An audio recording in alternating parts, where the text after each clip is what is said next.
In March 2019, I was assigned to Kunsan Air Base, South Korea.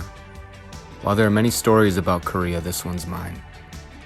While staying in a hotel near the base, I heard barking at night from my window. I went to investigate the next day and found two young dogs, maybe 4 to 6 months old, chained up in the middle of a garden where vegetables and other food were being grown.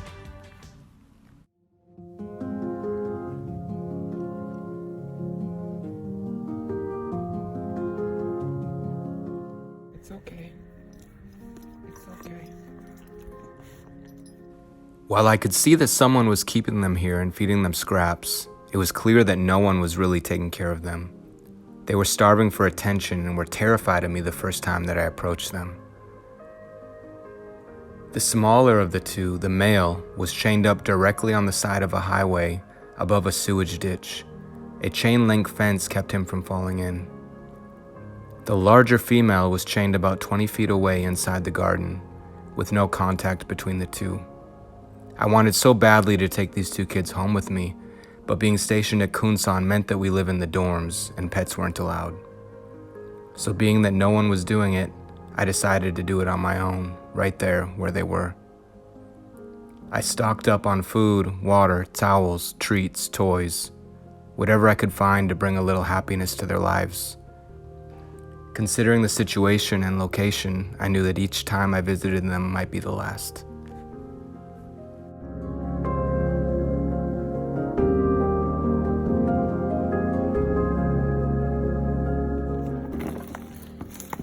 What do you got? I started spending every weekend with these two and dedicated my entire Sundays to them.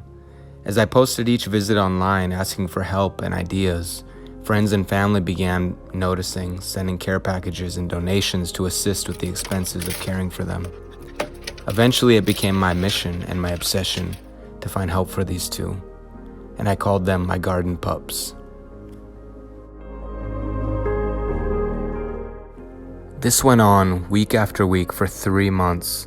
Being that there was nothing local available in English online, I was constantly messaging rescue groups in Canada, the US, and Korea, but seemed to be running in circles. There was literally no help in sight, and I was on my own. Super excited because it's Sunday. Then, one day as I was about to leave the pups as usual, I was approached by a mysterious white dog in the street. She was begging for attention, and I felt that she was asking me to follow her, so I did.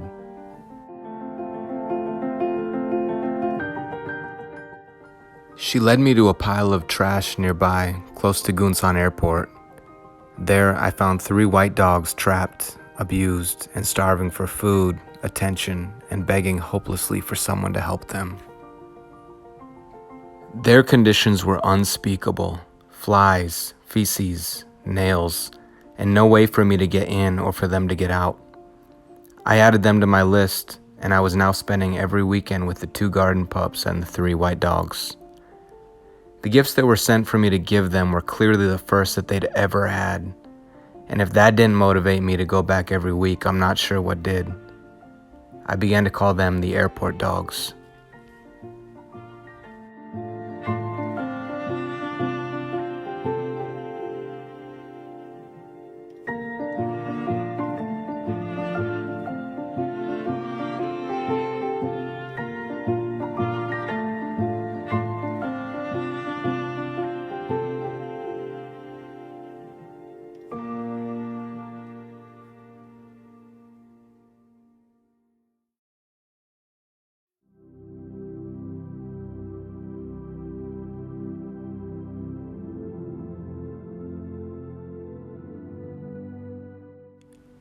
Although I continued to look for her time after time, I'm still not sure whatever happened to the mysterious white dog that led me there.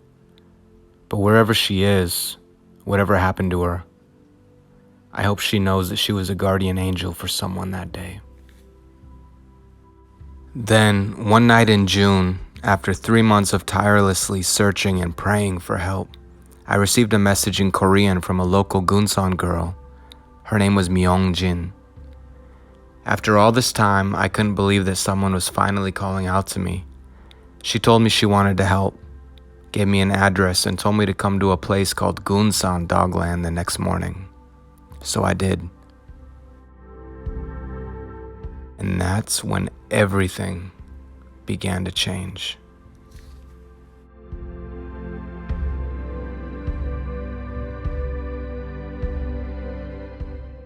When I arrived, the Dogland staff members were waiting for me.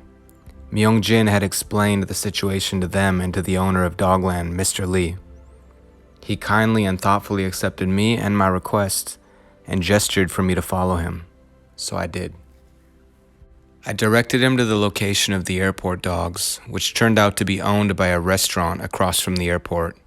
He spoke to the owners, and within a few hours, all 3 of the airport dogs left with us.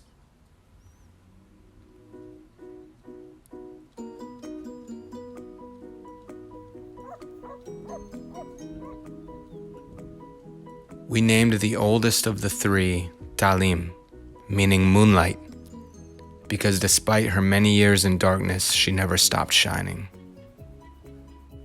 The other 2 were badly abused and terrified of human contact. I sat with them for several days playing guitar to help comfort them and let them know that they'd be okay. They loved the sound of my guitar, so I named the smaller one Dylan after Bob Dylan and the larger one Cash after Johnny Cash. Trust me, I couldn't believe that we were able to rescue all 3 of the airport dogs in one day, but my heart was still broken for the garden pups that were left behind. The very next day, I received a message from Dogland requesting that I meet them at the garden. Without thinking twice, I dropped what I was doing, still in uniform, and met them there, where they were waiting for me with the biggest smiles I'd ever seen. Apparently, they knew how much these 2 dogs meant to me, and they'd continued to negotiate with the reluctant restaurant owners. Somehow, Dogland convinced them to release the 2 pups to them and the American that wouldn't stop trespassing on the garden property. Along with my new friends, we took both of the garden pups off those chains that day, and without a doubt, that was one of the happiest days of my entire life.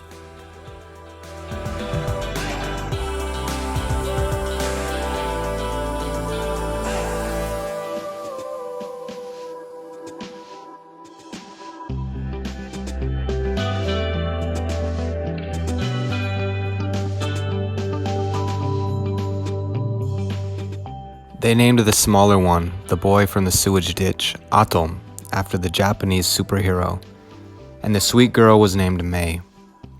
To show my deepest appreciation for what they had done, I vowed to volunteer there every Sunday for the rest of my tour in Korea, and I would do my best to bring help along with me.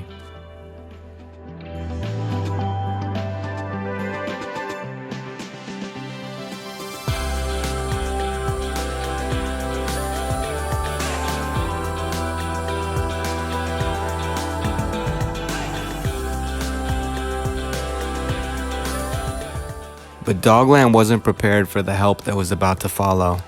It took a lot of planning, communication, and coordination with the Americans on base and the Koreans at Dogland to find our place in the Dogland family.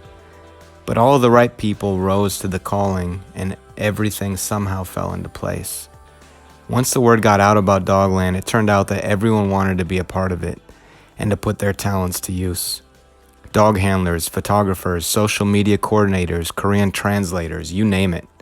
They all stepped up to be a part of Dogland and what the American community had to offer, and it was awesome.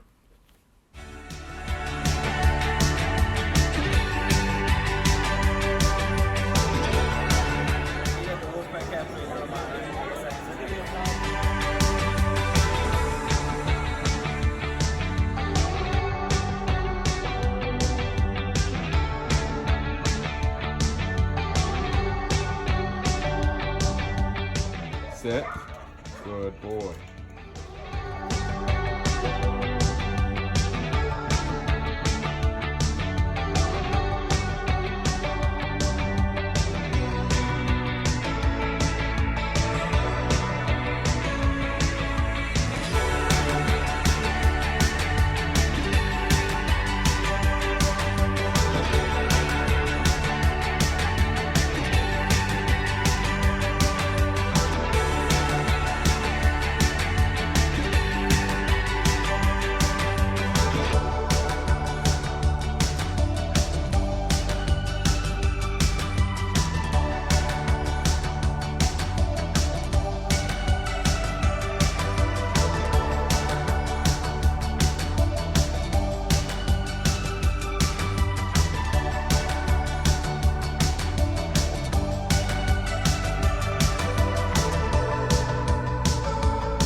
Nearly everyone stationed at Kunsan will get to celebrate a Christmas in Korea.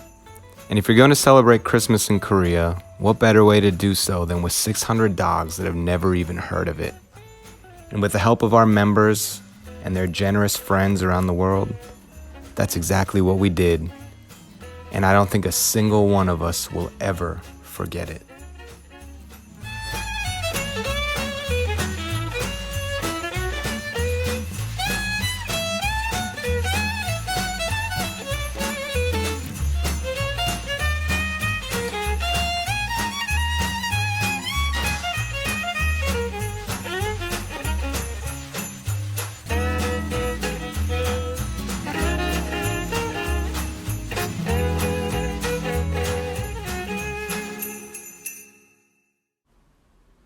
There's something truly special about Dogland and about helping the dogs in South Korea.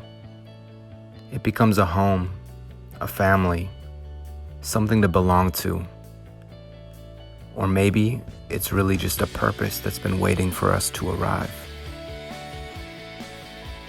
And while becoming a part of that family or finding that purpose, you open up doors that will save lives.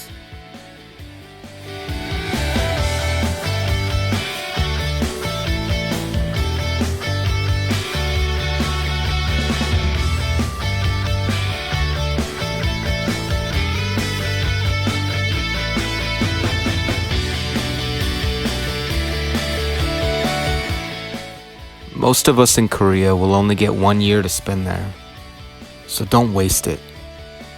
Do something with it. Something that'll last. It might only be a year to you, but it might be an eternity to someone else.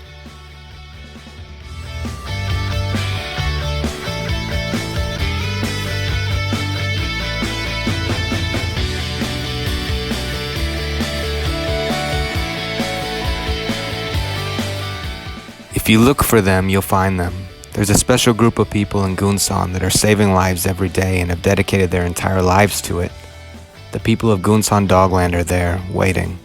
Kunsan Air Base didn't always know it, but they do now, and you can be a part of it.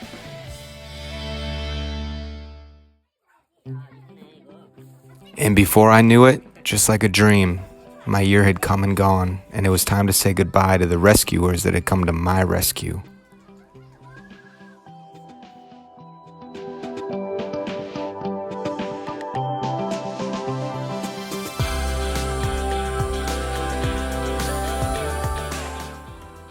And that, without a doubt, was one of the hardest things that I have ever had to do.